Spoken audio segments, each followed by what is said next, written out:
É o início do ano e é hora de participar dos nossos grupos de estudo do Harmonia e Luz. Os nossos novos grupos são o Oeste, o estudo sistematizado da doutrina espírita, toda terça-feira, das 19h30 às 21h30. E nas quintas-feiras, das 19 às 20 horas, o grupo de introdução ao Espiritismo. Faça sua inscrição em nosso site www.harmoniaeluz.com.br. Este trabalho eu já tinha feito há muito tempo. Procurado, pesquisado. Eu disse, hoje vou falar. Quinta-feira passada foi falado aqui a respeito da família, né? Acho que foi a tua mãe que falou, né? A respeito da família. Eu hoje vou falar a respeito do casamento. Os tipos de casamento que a doutrina espírita nos fala, certo? Que são 5 tipos. Mas antes, do livro Na Era do Espírito, de Chico Xavier com Emmanuel, Emmanuel nos fala, que até o título da exposição eu coloquei Casar-se, e o título dessa mensagem do Emmanuel é Casar-se.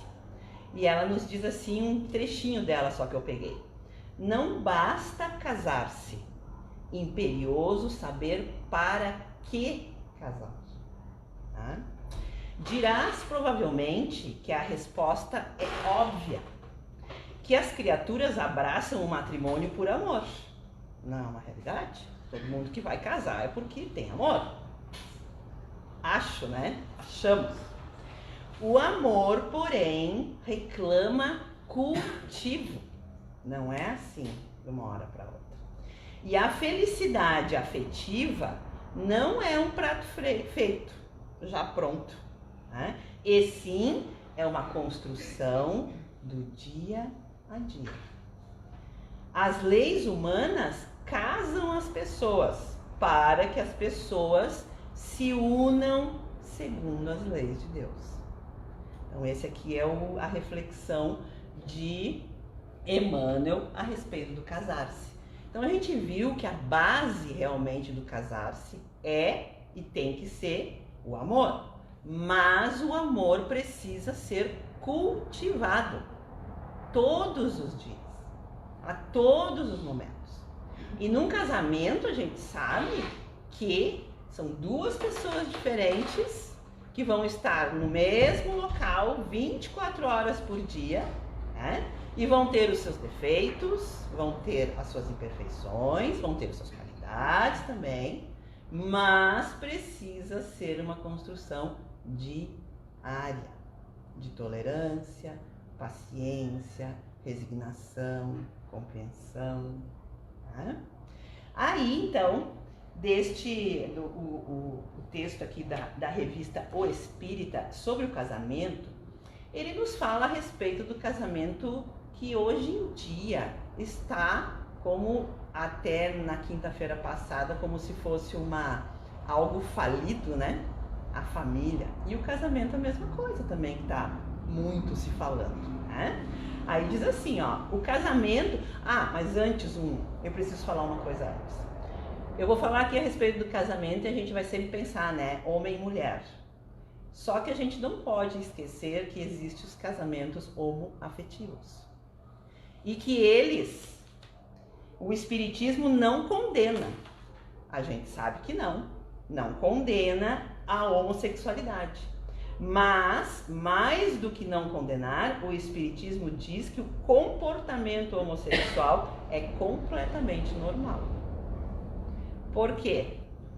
Porque tu já fez um trabalho a respeito disso. Por quê? Porque a gente sabe que o espírito não tem sexo. Ele vai passar tantas encarnações num corpo feminino quanto tantas encarnações no corpo masculino, adquirindo as qualidades de cada um. E vai chegar uma hora em que de repente ele tem tantas vezes numa mesma encarnação, sendo do mesmo sexo, por exemplo, vem várias encarnações como homem. Numa outra encarnação ele vem como mulher. Vai estar implantado no seu espírito muito mais o masculino do que o feminino. Aí vai acontecer aquela, né? E fora também outras coisas que a gente também não vai se aprofundar aqui, porque não é este o assunto de hoje, né? Mas Raul Teixeira, eu achei isso aqui bem interessante, certa vez disse: quando tu, homem, vier a desencarnar, vai encontrar uma fila de outros homens que foram teus maridos. E assim vai acontecer com a mulher também. Quando ela se desencarnar, ela vai lá para o outro lado e vai encontrar outras tantas mulheres que foram tuas esposas. Por quê? Porque o teu mulher é nesta encarnação. Quando chegar no outro lado, tu é o espírito, né? Sem a roupagem feminina, né? A condição de homem e mulher é passageira, assim como a orientação sexual. Então é por isso que o espiritismo acha normal, né? Isso. Alguns laços matrimoniais são tão fortes que duram várias encarnações. Uma hora, aquele que foi homem virá como mulher e a mulher virá como homem. Ou então, os dois podem vir com o mesmo sexo. E daí aqueles dois espíritos, que são amores em várias encarnações, mesmo tendo o mesmo sexo, querem ficar juntos. Aí estão as relações homoafetivas.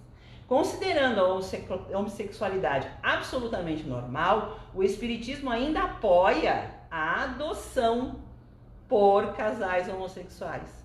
Por quê, gente? Os orfanatos estão cheios de crianças abandonadas por quem? Por casais ditos normais, homem e mulher, não é verdade? E por que não esses casais do mesmo sexo, por que não adotarem? Vão dar tanto amor ou mais do que iriam receber, não é verdade? E aí hoje em dia, ainda com a ciência avançando, a medicina avançando, a gente vê casos de casais homoafetivos poderem ter filhos deles próprios, geneticamente, pegando o óvulo, aquela coisa toda, tendo uma outra barriga de... né? Então, a ciência, a gente sabe que o espiritismo segue a ciência também. Então, se ela evolui nesse montante, o espiritismo também aceita isso, porque ele é uma doutrina que evolui. Tá? A base familiar não é o homem mais a mulher, mas o amor, que pode se fazer presente tanto nos casais héteros quanto nos casais homoafetivos. Né? Então, eu vou falar a respeito mais, lógico, do casamento esse que a gente sempre fala, né? Homem e mulher, aquela coisa toda. Mas tudo que a gente vai falar aqui vai caber também aos relacionamentos a gente sabe, de mesmo sexo, né? Então, vamos começar aqui. O casamento, enquanto instituto ideal para a associação entre homem e mulher, vem sendo atacado incansavelmente pelos inimigos do bem. Por quê? Porque a família é a célula do começo de tudo. É ali onde os espíritos chegam para serem orientados nos seus primeiros passos da encarnação. E é ali que, infelizmente, os inimigos do bem vão começar sempre a atacar. Tá? Os discursos são frívolos e ideológicos. Políticos, juízes e ativistas do sexo livre fazem de tudo para mudar o conceito de casamento, ampliando e deformando o seu significado. É aquelas coisas assim, ó, casamento aberto, vocês já ouviram falar a respeito disso? Hoje em dia tá na moda, casamento aberto. O que é o casamento aberto? Tu pode ter relacionamento com outras pessoas, o outro também pode ter. É isso aqui que muitos aqui estão pregando esse tipo de coisa, né? E a gente sabe que isso não é legal, não é o correto, né? A gente sabe disso. Aí então aqui, ó, as trevas são ardilosas e sabem exatamente o que devem fazer para desestruturar a sociedade. Eles sabem e são muito inteligentes. Então cabe a nós começarmos a nos antenar e não deixar que isso aconteça. Começando pelo nosso núcleo, nossa família. Tá? Aí, olha só, diante do que estamos acompanhando no Brasil e no mundo, o mal vem conseguindo relativo êxito. O número de divórcios, de separações, de adultérios cresce. Tá? Nunca o casamento foi tão preterido e defenestrado. A família, enquanto célula social, sempre foi e será o alvo. Então, por isso a gente tem que ter muito olhar bondoso para a família, né? Uma coisa muito mais. O casamento e a família são indissociáveis. Por quê? Porque são obras divinas. E tudo que é divino não vai ser conseguido destruir. A essência, né? Mas, infelizmente, como somos imperfeitos ainda, a gente acaba distorcendo muita coisa, né? Aí conta que no Império Romano, no livro A Caminho da Luz, de Emmanuel, no capítulo 11, teve a sua derrocada, o Império Romano, associada à deformação do colégio da família. Olha só, era um império maravilhoso, o romano, em tudo, politicamente, socialmente, monetariamente, família, eles eram muito ligados na família. Mas, né, as trevas, a gente sabe que sempre se manifestam, né? Eles começaram a ter abusos de poder, de liberdade, né? Começaram a se achar muitos poderosos, aquela coisa toda. Começaram a não mais se importar com a família. Começou aquela coisa, se a gente vai estudar essa época romana, as orgias, né? Os desvios sexuais, os senhores, né? Os familiares, vamos dizer assim, querendo ter relações com as próprias filhas. Isso tem nos livros. Então, olha a depravação moral. Aí o que aconteceu? O Império Romano sumiu. Olha só.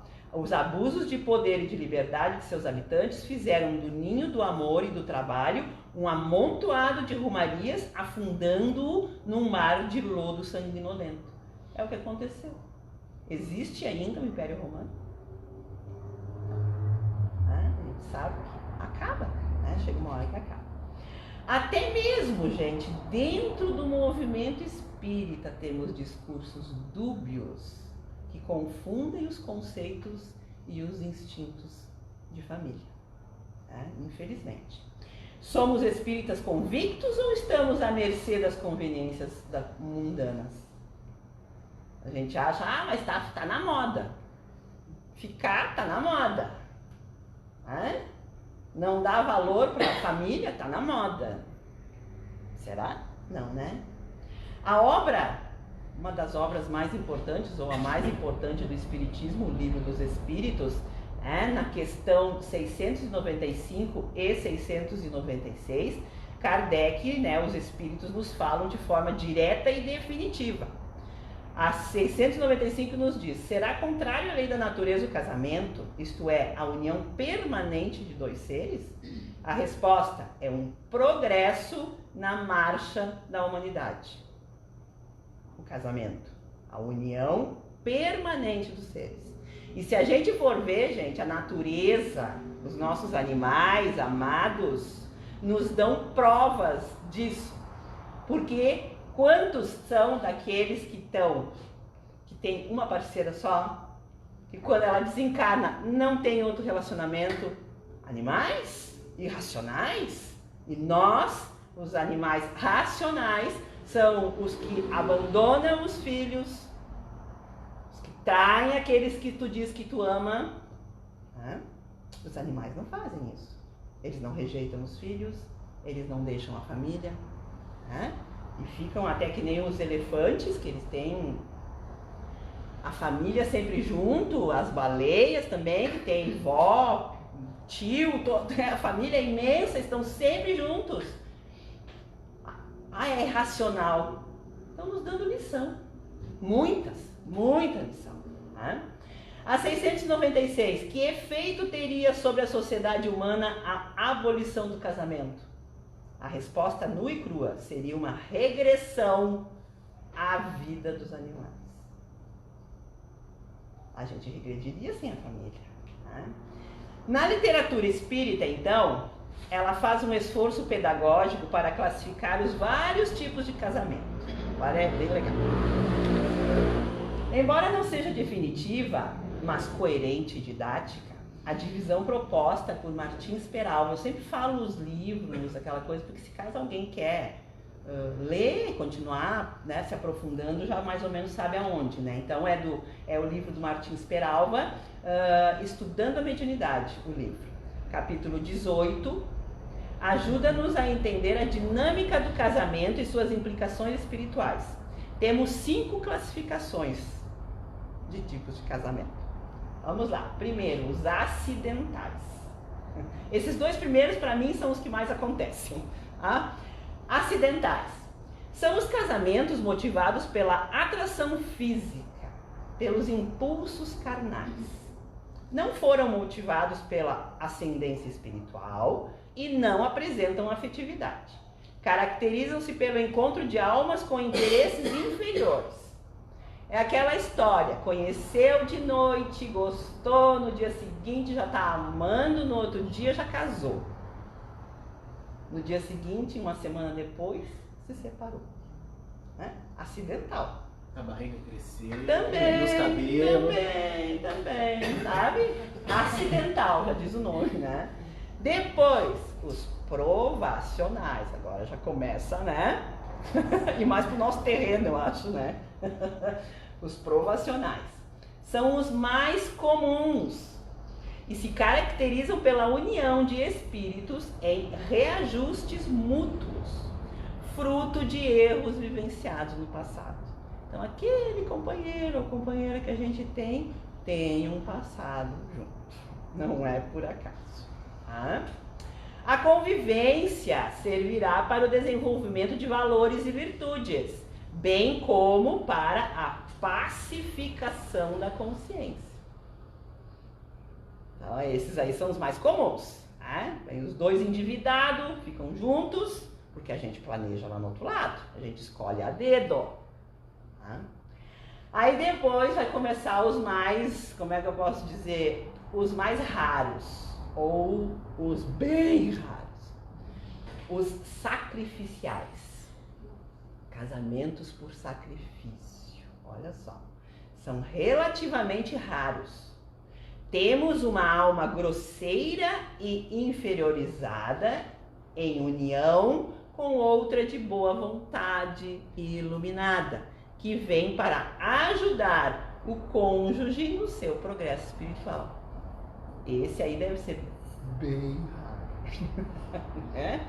Porque para se programar lá no outro lado para vir com alguém bem diferente de ti, só sendo evoluído. Né? A gente sabe disso. Aí vem os casamentos afins. Oh, maravilha, né? São incomuns e se baseiam no reencontro de corações amigos. Uniões felizes que se operam pela afinidade. Estão junto pela afinidade. Espíritos que se respeitam e se unem na construção de uma família equilibrada. Normalmente são casamentos que sobrevivem à morte do corpo. Sabe aqueles casamentos que vão assim, até os 90, 95, aí quando um desencarna, o outro não demora 1, 2 dias, desencarna também. Por quê? Porque vão continuar juntos lá. São casamentos afins. Passaram a vida aqui juntos, maravilhosos. São amigos. Que beleza. Nossa, eu acho que só na próxima, nem na próxima. E agora o mais raro, gente. O casamento transcendente. Olha só, são raríssimos e se definem pela união de espíritos nobres com uma missão em favor do bem comum. Eles vêm juntos para um bem maior, não é só para o casamento deles. Almas engrandecidas do bem e que se buscam para o fortalecimento de ambos, os dois, na busca de realizações superiores. Para nós aqui espíritas, a gente tem o maior exemplo desse casamento transcendental, Allan Kardec e Amélie de Beauvais, a sua esposa. Por quê? Porque sem ela ele não conseguiria fazer a missão dele. Ela ajudou ele em tudo. E depois, quando ele desencarnou, ela ainda continuou trabalhando, fazendo, divulgando a doutrina, e ele com certeza esperando por ela lá no outro lado, né? Então, como também a gente vê outros que uma vez eu estava vendo, que tem nas mitologias gregas lá, como é que é os casais afins, né? Aquela coisa toda também. Esses aí eles falam de transcendental. Mas nós aqui, pessoal, agora mais para nós aqui, esse exemplo é o que fecha tudo, né? A gente pode. Então esse aí é muito difícil de acontecer, a gente sabe disso, né? Mas assim, ó, esses aí são os 5 tipos que a doutrina nos fala. O lar é um santuário, independente de qual tipo de casamento que seja. O lar é um santuário e está programado dessa forma pela espiritualidade superior. O lar é um santuário pela espiritualidade superior, onde os espíritos devem viver na compreensão legitimada pela boa vontade e no interesse supremo do amor. Esse é o lar programado pela espiritualidade. No entanto, a maioria dos lares está composta de espíritos frágeis e servem de núcleos de provas e expiações duras para a necessária depuração dos que ali vivem. O lar nunca vai deixar de ser um santuário, mas isso não quer dizer que ele também não seja um ringue de guerra também, né, gente? Mas é verdade, porque são espíritos frágeis, como diz ali. E muitas vezes, ou na maioria das vezes, como diz aqui, os casamentos provacionais são espíritos que vêm aqui para resgatar algo. E algo não bom, porque se fosse bom não seria provacional, daí seria já um casamento afim. Então, por isso que já fica difícil, né? Na bibliografia espírita, ela nos ensina que a existência terrena passa por um planejamento espiritual. Quem estuda sabe que quando a gente vai vir para o planeta ou reencarnar, lá a gente assina um contrato com tudo o que nós vamos fazer aqui, o planejamento, certo? Aí diz assim, ó, que a gente passa por um planejamento em favor da nossa evolução, onde os aspectos associados são tempo de vida. A gente assina lá o tempo que a gente vai ter aqui, quantos anos a gente vai ficar aqui. Aí a gente vai responder se a gente chegar antes, né? Por quê? Porque os autos suicidiozinhos é todo dia, né?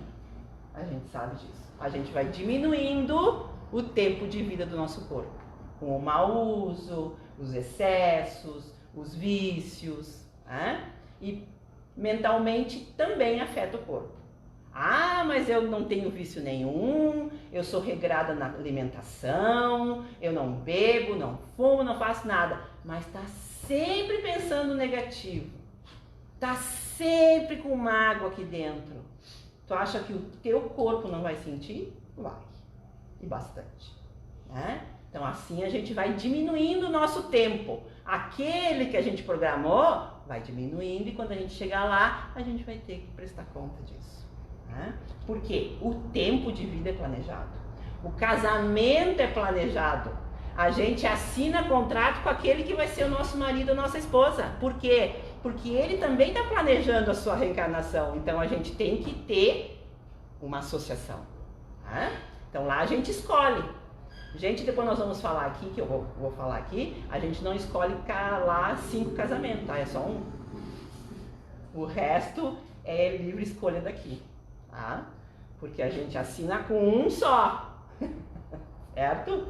Depois a gente escolhe também e assina com a família, porque a gente escolhe pai, a mãe, os avós, os tios, os primos, os irmãos, tudo ligado. Então a gente assume um compromisso com esse pessoal todo aí, né? Depois também a gente assina um contratinho com a prole, com os filhos. A gente também se associa àqueles que vão ser os nossos filhos. Por quê? Porque são espíritos também em evolução. Eles também nos escolhem. Então a gente tem uma responsabilidade muito grande com eles, né? A gente também escolhe a profissão nesse planejamento. E a gente também escolhe a projeção social, que é o quê? Riqueza, pobreza, né? Isso a gente escolhe lá, quando a gente tem possibilidade e evolução para isso, né? Mas tudo isso, esses aspectos, eles são trabalhados de maneira breve, pequena, resumida. Não é muito detalhadinho aquela coisa toda, sabe? Por quê? Para que a gente porque ficam aguardando o exercício do nosso livre-arbítrio para o cumprimento dos compromissos assumidos. A gente vem para cá com o livre-arbítrio. Agora, se tu quer não casar com aquele lá que tu não casa. É uma escolha tua aqui, né? Se tu marcou para ter filhos, mas não quer ter filhos aqui, tu não vai ter. É escolha tua. Ah, mas tu não pode mudar o teu destino. Gente, nós não somos robôs para ser programado. A gente faz uma programação lá por livre escolha. E aqui a gente também tem a livre escolha de praticar ou não. Mas isso, como é que eu vou saber? A gente sente. De alguma maneira a gente sente. A gente não tem a lembrança nítida do que a gente escolheu, mas a gente sente, né? O que a gente deve fazer, as nossas tendências para a profissão, para aquela coisa toda, né? O casamento, quando tu olha aquela pessoa, parece que, né? É as coisas que a gente vai, né? Vai aprendendo, né?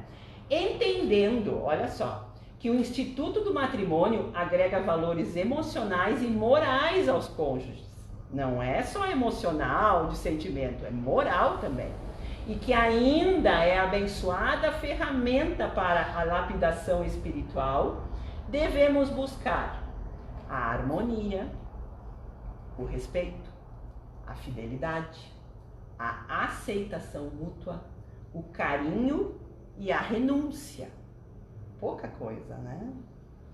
Aliados ao bom humor e ao sorriso, que não adianta fazer tudo isso de cara fechada. Ninguém merece ter alguém mal-humorado no lado todo dia. A gente sabe que não é fácil. Nós também não somos. A gente sempre fala do outro, né? Mas a gente tem que se olhar também. A gente também não é fácil. Também não é, né? Sempre sorrisos, sempre bom humor. Então a gente tem que tentar fazer isso, né? Tudo isso junto operam verdadeiros prodígios na convivência fraterna. Num relacionamento, uma pessoa bem-humorada já é meio caminho andado. Só isso. Imagina com tudo o resto ali, né? A renúncia, a aceitação mútua, gente. Eu tenho que ser aceita. Mas daí tu olha pro teu companheiro, mas eu não gosto disso nele. O que adianta? Não é verdade? A gente quer ser aceita, mas a gente não aceita o outro. Não tem moral isso. A gente tem que aceitar para ser aceito. Isso é a lógica, né? Desta forma, estaremos nos educando na busca do equilíbrio interior, asserenando paixões, deixando de lado as conveniências de uma sociedade individualista e imediatista. A nossa sociedade está assim hoje. Imediatista, que é tudo para agora, né? Tudo para hoje, e individualista. Tem que ser como eu quero, tem que ser como eu posso, tem que ser da maneira que eu desejo. Se não for, não quero ninguém. Não é assim às vezes? Nós devemos fazer assim, né? Independentemente do tipo de casamento que vivenciamos, a procura incessante para a sublimação, que é a purificação, o engrandecimento, a exaltação da relação conjugal, esse é o caminho. Independente do casamento que a gente tenha, se é acidental, provacional, que eu já não falo os outros que eu acho que não é, né? Afins, aquela coisa toda. Mas a gente tem que sempre buscar a sublimação, a purificação da relação conjugal. Por quê? Porque a gente realmente escolheu o que a gente tem. Mas não quero esse, vou ter outro. Pode? Pode. Pode casar 20 vezes, 30 vezes. Só que tu vai ter que responder também pelos 29 que tu te associou aqui. Tu programou um só lá. O restante todo aqui foi por livre escolha. Aí é depois contigo, né? A gente sabe disso. E não só os casamentos, viu, gente? A gente tem responsabilidade por qualquer relacionamento. Os ficantes, sabe? Aquela coisa de, fiquei uma semana, um dia. Não, mas não casei, não fiz nada. Fez sim, tá marcado, tá registrado. Tu interferiu naquela vida daquela pessoa. Aquela pessoa sentiu coisas por ti, tu sentiu. Lembram de Jesus? Quando ele fala do adultério? Que o homem só olhando ele já está pecando? É a mesma coisa. É a mesma coisa. Porque a gente tem que cuidar muito, sabe? A gente acha que, não, mas eu só olhei, eu só pensei. Já fez alguma coisa. Aí então agora falando de casamento, destino e livre-arbítrio, porque parece assim que a gente é robô, né? Programou, que nem eu falei agora lá. Programou, assinou, tem que fazer. Não, a gente pode mudar, gente. A gente tem essa liberdade. Só que depois assume as consequências. Dependendo do que tu muda, né? Tu vai ter uma consequência boa. Ou não. Aí então diz assim, né, que muitos de nós, né, a gente entende que nessa questão de casamento tudo ocorre que é pré-determinado. Eu vou ter que casar com essa pessoa, ter esses filhos, tantos esses filhos, não posso mudar isso. Pode. A experiência mostra o equívoco desse pensamento. Por quê? Basta a gente olhar o que ocorre hoje em dia. Essa coisa das pessoas casarem, uma semana já não estão mais junto, ou casar 20 vezes, que nem tem não é ator, é um cantor, acho que o Fábio Júnior, né, é um cantor, né, ele já casou mais de 15, 17 vezes, gente. Será que ele programou isso lá no outro lado? Vou casar 17 vezes. Não, né? Foi só uma. O restante das outras foi escolha aqui. Então ele pode mudar. Com relação especificamente ao casamento, Divaldo Franco, que todo mundo conhece, declarou oportunamente em entrevista ao jornal O Imortal que existem casamentos programados e casamentos resultantes tão somente da precipitação. No rol desses últimos, que é os casamentos por precipitação, podemos relacionar sem medo de errar todas essas uniões que, motivadas unicamente por uma atração de momento, não duram 6 meses. Não é verdade? Olha, gente, a gente vê no meio artístico, né? Fazem aqueles casamentos de cinema. Mostram tudo, meu Deus do céu, aquela coisa. Uma semana depois, não estão mais juntos. O que adiantou? Né? Por conveniência, precipitação. Podemos, portanto, afirmar que as programações reencarnatórias estão, sim, sujeitas à mudança e que um homem, graças ao livre-arbítrio de que é dotado, ou uma mulher, pode perfeitamente envolver-se com uma mulher ou um homem não incluída em seu projeto reencarnatório. E dessa união até nascerem filhos. O que não significa que os filhos venham por acaso, porque a gente sabe que o acaso não existe. Então, como é que é isso? Se ele pode mudar aqui, se não tem programação lá, como é que é isso? Aí a gente vai ver aqui. O iniciante do espiritismo certamente perguntaria como isso é possível. A razão não é difícil de compreender. Por quê? Porque os benfeitores espirituais aproveitam toda oportunidade, mesmo as equivocadas, para semearem o bem. O filho que nasce de um envolvimento até fora do casamento, vamos dizer assim, tem evidentemente ligação com os pais ou com um deles, na maior parte das vezes com a mãe. Então, de alguma maneira, aquele novo relacionamento que ele adquiriu aqui, que não estava lá na programação dele. E os filhos que vierem, mas é o acaso. Não. O plano espiritual é tão perfeito que ele vai encaminhar os espíritos que têm ligação com ele, para ele já, né, começar a resgatar com aqueles ali.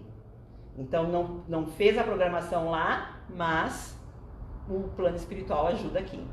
Kardec tratou do assunto de forma bem clara na questão 872 do Livro dos Espíritos, no qual ensina que o livre-arbítrio se exerce em duas formas bem diferentes na nossa vida.